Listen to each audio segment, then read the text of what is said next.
What's up, folks? It's Dave. I'm here today with the people in my living room to discuss something that doesn't get a lot of attention. Planned obsolescence. Planned obsolescence is when a company makes a product designed to fail or very quickly become non-functional or non-fashionable, so that rather than continuing to use or wear the product, you have to go buy a new one. You have to replace it. So today I'm interviewing a few members of the people in my living room to see where this planned obsolescence stuff is taking place, and also to get an overall opinion. Well, at least in my living room. Mort Rosenfarb. Yes. So if you could you tell us what you brought today and how it applies to planned obsolescence? Well, I get a lot of stuff in between my teeth, and I use these here floss picks to get the food out. I know them well. Oh yeah, nothing works better. I get a lot of food in between my teeth. I'm like my Nana, God rest her soul. When she was done flossing, she used to say, "Now I'm full." So have you noticed planned obsolescence in this case? Oh, for sure. Take this floss pick. It's made by Oral-B. You know, it's nice looking. It's a big brand. It works good. Now, these are about $7 a bag. But the thing is, you see this string here? It looks real thick, right? Okay. Well, look at this. It's actually a coating. If you look, if I put it in the camera here, if you look, see how one's thicker than the other? Yeah. It's a coating. It makes it look thicker. And then once the thing's done, watch this. Boom. Broke. No problem. These ones here, I get at the 99-cent store. These are fantastic. Look at this. You can't break it. You can't break this thing. 99 cents, right? These things are more fantastic than a hemorrhoid cream that actually works. Huh. Haven't you found a hemorrhoid cream that works? No, Dave.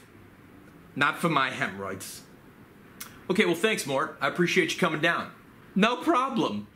Moving on to blues and country music crazy man, Wes McGillicutty. Here's what he had to say about planned obsolescence. So Wes, I see you have a PlayStation 4 controller. That's right. See, I like to play the new video games, but you can't play the old games on the new system, Dave. That's how they get you. You gotta buy a whole new system. So the older games aren't cutting it for you? No, man. That's the nature of the system, man. When something's new and hot, that's what we want. I can definitely relate. So you like the newest games? Well, yes and no. See, they got the new graphics and all that stuff, and they're better games, but you know, instead of replacing like a microchip or a little driver or something silly like that, you gotta buy a whole new system. You can't buy just a little piece. You gotta buy the whole dang system. So what do? I give in. I buy the whole new system. I'm addicted to damn video games, so... Well, it sounds like you're addicted to things that are new. You see? That's how they get you. I do see. Thanks, Wes. Now, I wanted to interview someone who had a strong opinion about certain things. Now, if you haven't met Johan, you might think he's kind of a laid-back dude, but I have a feeling we're going to see some fireworks on this one. Hey, Johan, how are you? It's Johan. Right, I'm sorry, Johan, how are you? Doing great, Dave. So, Johan, do you know what planned obsolescence is? Sure do, Dave. It's just another way for corporate American capitalists to feed their greed. So you do know some things about this? You know who knows a lot about this? Who's that? Johan, that's who. You know there's a light bulb that's been burning since 1901 in Livermore, California? Still burning. True story. Really? Oh yeah. Do you also know that it costs just a little bit more to make an iPhone screen that's totally unbreakable? I kind of suspected. Yeah.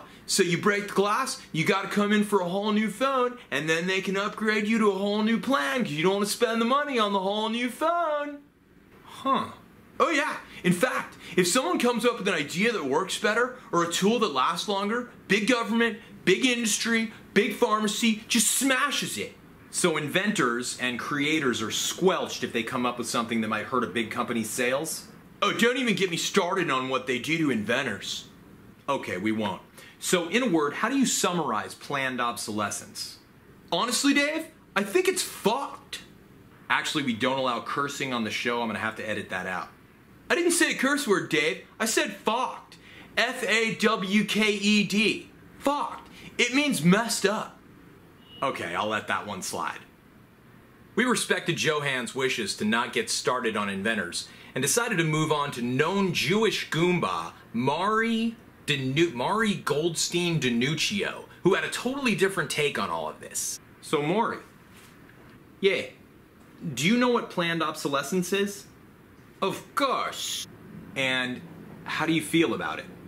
I love it. I'll tell you why. In the past, you had to whack a CEO or burn down a building to control the markets. But now, you just look at companies that fuck with their products, you buy that stock, you make a ton of dough, those companies do well. I'm sorry, Maury, we don't allow cursing on the show. I said fuck, Dave. F-A-W-K. It means to mess with. I just learned it from that guy Johan. Continue. Take Gillette. They come out with this razor called the Mach 3. My 94-year-old Nona could slash her throat with this thing, it's so sharp. Who needs a better razor, right? Right. But they need more doja.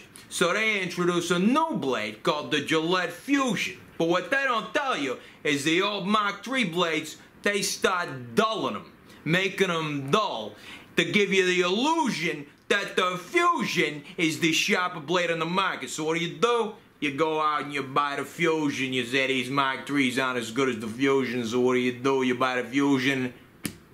Mari DiNuccio makes a lot of money. Wow. Hey, you remember New Coke?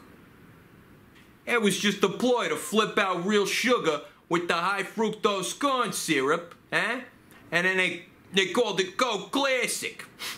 Oh, is that what that was about? Because I remember that. New Coke was terrible. Exactly.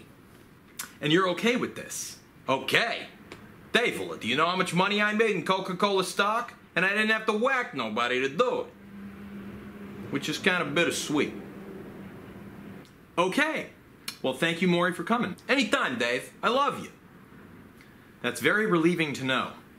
So that's it for the people. So what's the solution? I have 5 simple tips. 5. Get the hand in the camera, Dave. 5 simple tips that can help with planned obsolescence. 1. Know everything you're going to need before you actually make your initial purchase. 2. Try and look ahead and see what's going to fade and what's going to stick around. 3. Buy custom-made goods. 4. Buy used instead of new. Once you drive the car off the lot, it's half the value, but it's still worth probably just a little less than a new car. And 5. Do not upgrade unless you absolutely have to. I really appreciate you all watching, and I'd like to thank Mari Goldstein DiNuccio, Johan, Mort Rosenfarb, Wes McGillicutty, and Clueless Mike. This has been a video on planned...